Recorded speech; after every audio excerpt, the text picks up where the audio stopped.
Hey, what's up, everyone? It's Ben Zinn with NextLevelGuitar.com. Want to say thanks for joining us today. We really appreciate it.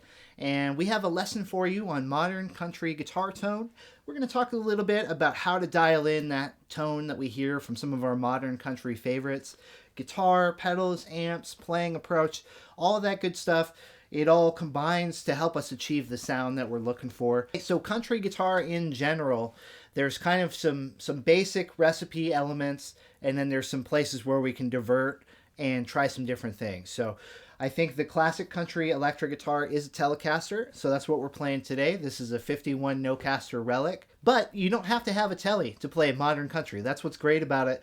The recipe or the tonal variation has really grown through some of the modern hits. So even if you're playing, Gibson style guitars, those are just as at home in today's country music as I think Teles. One thing that I love about playing modern country tones is in terms of our pickup sounds, we can really work the whole range of sounds as opposed to dialing in like a classic country sound, which by the way, we have another lesson dedicated just to achieving that tone. So if you're into that, check that one out too. One nice thing about playing more modern country sounds is that you can really take full advantage of all your pickup selections. So I can play from the neck pickup to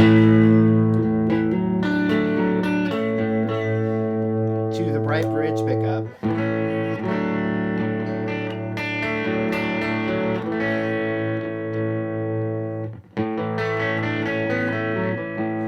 or in between. On my Tele here, I have a blend knob, which I should point out allows me to dial in a little bit. This is functioning as my blend knob here. So when I have this all the way up, it's just the bridge pickup. As I roll it down, it's adding in the neck pickup back in. So from, modern country rhythm, sometimes I don't want it to be so bright or so twangy. So rather than rolling off the tone knob, sometimes I'll just blend in the neck pickup to kind of even out the response. Typically, this is more round and bell-like. This is more twangy sounding. So if I want twang, but I don't want it so twangy, I can dial it down a little bit, which I like. Now, if you don't have a blend control, you can achieve the same kind of effect by rolling back on the tone. Or, of course, just using the in-between position where you're playing with both. A lot of different ways to dial this in. Just wanted to point out that's one way.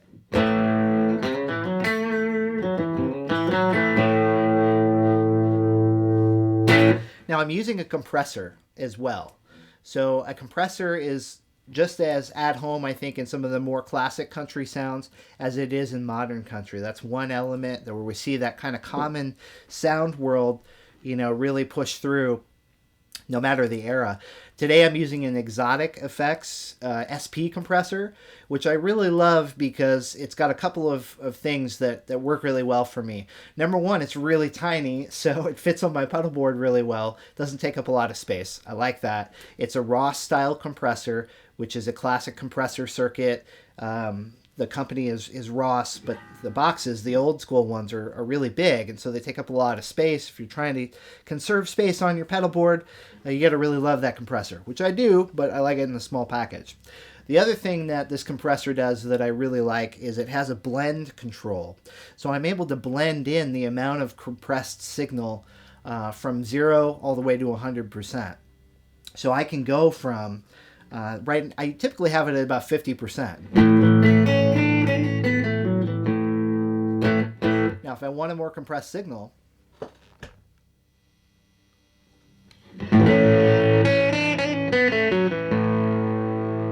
I can achieve it. Or if I want less, just the same. I can blend in more of the clean tone, and I find that to be very effective when trying to dial in the right tone for the right vibe. Now, we should talk about what does a compressor do in general. In general, a compressor is taking the dynamic range of your instrument and it's raising the floor and shrinking the ceiling. So what I mean by that is all instruments have a dynamic range, meaning you can play something very quiet. You can play something very loud just by changing how you're attacking. And everywhere in between. What the compressor does is it takes your quiet playing and it makes it louder, and it takes your loud playing and it makes it quieter. So rather than having a dynamic range that starts down here and ends up here, we're just going to increase the quiet stuff and we're going to decrease the loud stuff. And in doing this, it smooths out your playing. Now, why is this desirable? Well, oftentimes in modern country lead playing, you might be playing a long string of notes together, and we want them to sound as uniform or as even as possible. And the compressor really helps with this effect. So if I played a line like this without the compressor,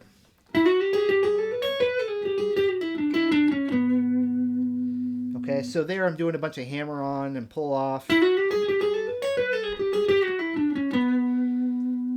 That's without the compressor. Now let's kick the compressor on. And all of a sudden, all of those notes just really kind of shine and we can hear them out and nothing gets lost in translation as I'm playing there. So once again, without the compressor, you can hear, if you really listen to that, there's some fluctuations in the volume of each note because of the hammer-ons and pull-offs. Not everything is articulated at the nice even clip. And with the compressor on, once again, really just kind of smooths everything out. So for lead playing, we like that quite a bit, or at least I do. Kind of helps, it's like a magic fix-it box, right? So we like that. We like any help we can get in our playing. And last in our signal chain is, of course, our amps and speakers. And typically, as we mentioned in our classic country tone, I think the tried and true recipe for a good country tone, classic or modern, is just a Fender guitar into a Fender amplifier. So that's kind of where you start. But a lot of the more modern players are experimenting with different types of amps, British-style amps, and so forth. And so today, instead of using an American-style amp, I'm using more of a Vox or British flavored amp made by Dr. Z. I have a Maz 38 that I'm playing through, and these amps have a different type of tube in their power amp section, the EL84, which is typically more associated with Vox style amps and British style amps. To me, the Dr. Z has this great tone that lives somewhere between like a blackface Fender and a Vox style amp, and it just adds a little bit of clarity to the high end and a little bit of grit that you don't exactly hear in a Fender style amplifier. So, you know, guys like Brad Paisley is a big proponent of the Dr. Z amps, and you see them not just in country music, but, you know, a lot of players that are looking for that sort of push towards the British style without going full Vox. It works really well. So what we were doing with the amp today too is we're setting the amp not totally clean. So I think that's an important distinction to be made between modern country guitar tone and classic country guitar tone. Oftentimes the classic stuff is very clean, very pristine Fender cleans. And some of the modern stuff has a little bit more grit or dirt on it. So this is without the compressor, without any gain on the... This is just guitar to amp right now. And so we hear that chime, and we hear a little bit of that dirt in the clean tone.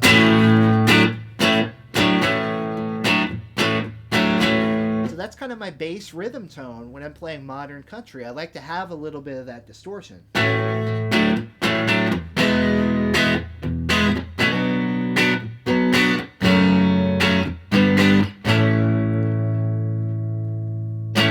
Now what's great about that is now when we introduce a little bit of drive from a pedal is we're pushing that slightly overdriven clean sound a little bit harder, and we get a nice rock sound that we can use for when we kick into a chorus, or we can add a boost for leads. We have a lot of options, in other words. Now when I add in a little bit of an overdrive into my signal, clean, clean-ish, here's the overdrive. All it it takes is a little bit of a light, transparent overdrive to push that amp a little bit harder and get a little bit more clipping in the signal. And we can use that for fills, for licks, for leads.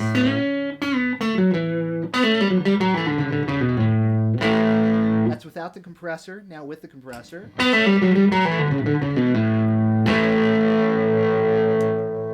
So of course with our modern tone, we're going to be doing a little bit more switching of our tones. We hear a lot of dynamics where we almost have like a rock type feel in the chorus, and then a little bit more twang in the verses. And so we like to have this versatility in our tone and in our switching. Now back to the overdrive section for a moment. One thing that I like to do is to use overdrive pedals where you can blend in the overdriven signal with a clean signal. In this case, I'm using the Chase Bliss Brothers analog gain stage. And one thing that I like about this pedal is I can set, it's split into two different sections, I should mention, two independent channels, and I can blend the two together. One of my favorite recipes for achieving a modern country tone is to set one channel to be a boost. So all it's doing is just sending more signal to the amp. There's clean. Here's the boost. Not much different. Okay, here's the overdrive. Here's the overdrive and the boost in parallel. That's the sweet spot for me. So what I'm trying to achieve there is to have an overdriven tone and a boosted tone, so I'm blending in a little bit of clean and overdrive. So now when I do all of this together, I have my amp set this way, I have my overdrive pedal set this way. I hear this clarity in tone that I wouldn't otherwise if I was just using a straight distortion or overdrive pedal.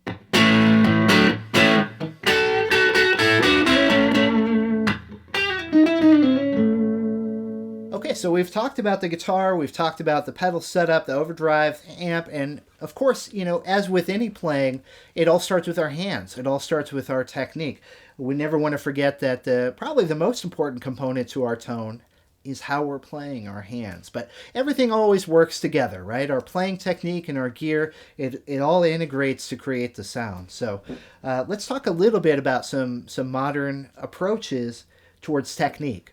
So in our introductory example, there's a few rhythm devices that I see pop up time and time again in modern country that I think are really useful. One is off of, if I'm playing an A chord here, barred in the open position, I think creating almost like a Rolling Stones kind of vibe has really become a staple of modern country. So the idea here is that you're playing an A chord, but you're adding color from like the D shape, right?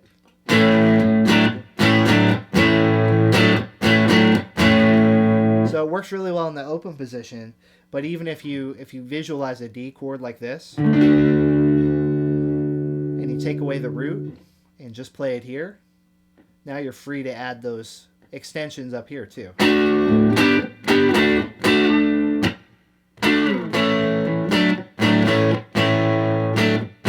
So we're talking about rhythm guitar devices. I think those kind of things are really helpful in kind of getting the feel in there. Now, a lot of the great current country lead players just do these really mind-boggling open string runs, right? And so we're just going to venture a little bit into that territory. You can go way further off the deep end than this. But I think a really nice thing, an element you can add to your playing right away is to do these pull-off open string type runs.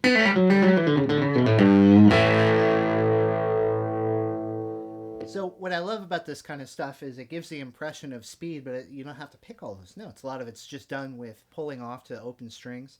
And as I mentioned, you can really take this approach way out there, and a lot of great players do. But I think a good starting point is to take a look. This would be used over an A chord. If I start here on the 4th fret of the 3rd string, all I'm going to do here is I'm just going to pull off to the 2nd fret and then to the open string. You know, these kind of licks are really just classic guitar. You know, in the 80s, you just play this with a humbucker and more gain, and it's got a totally different vibe. But So it really works well, but I digress. So all we're doing here is we're just going to pull off 2 times, okay? And then we're going to go down to the next string. We're going to hit the 4th fret and then quickly return to the 3rd string, and I'm going to pluck that with a finger. So the reason why you're doing hybrid picking here is so that your pick doesn't have to travel back and forth to the string. Rather than move your pick down just to get 1 note, your middle finger's already there in position to grab it. Okay, now you're set up with your pick to execute the 4th, 2nd, and open. So same thing as we did before. That's a good first little chunk. Okay, so we're just going to keep moving this down.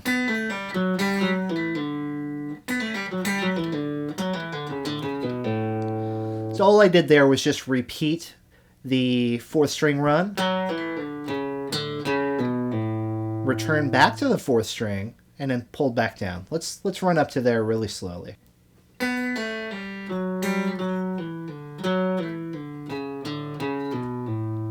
So if you stop there, that lick would work just fine. So you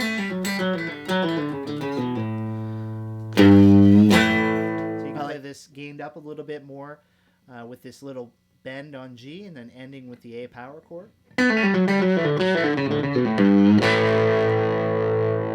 One last thing that we can maybe squeeze out of this setup and this tone, continuing on with the idea of a little bit of right hand technique here. One thing that I like to do is just to use, in my hybrid picking, just use these 2 fingers to pluck double stops. I think it gives a really nice tone. So if we're staying in the key of A, we're kind of up here, rather than pick this stuff, right? So I'm going to take these 2 notes, 7th fret and 5th fret. I'm going to pluck both of those and I'm going to bend this 2nd string, right? So I can take that general approach and I can pluck double stops anywhere where I can find that to be appropriate. So that just gives it a little bit different tone than if I were to pick that. So just having that variety, I think, is a nice approach with our tone. And then when you're ready, you can go back to your pick and play your quicker runs, whatever it may be.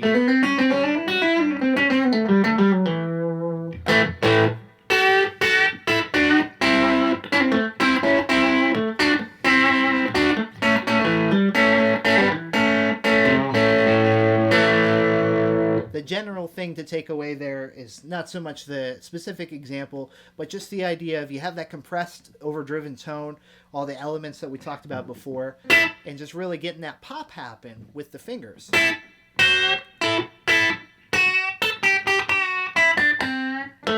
And of course, there's some overlap with, some of our techniques that we talked about in our classic country tone lesson, where we're doing the pedal steel emulation type stuff. Venturing more into the chicken picking, that kind of thing. That stuff is still at home, I think, in a lot of this modern country tone.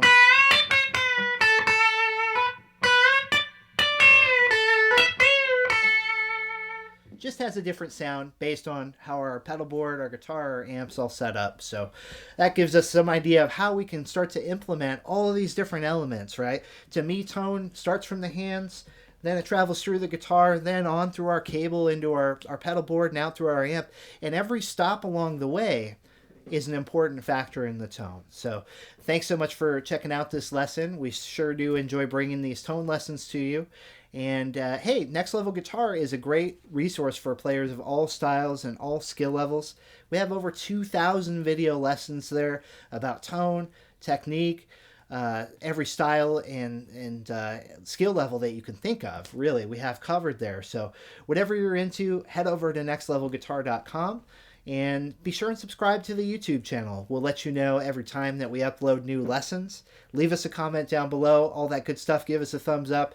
Let us know you're out there. We sure do appreciate it. Once again, this is Ben Zinn for Next Level Guitar, and I will see you next time.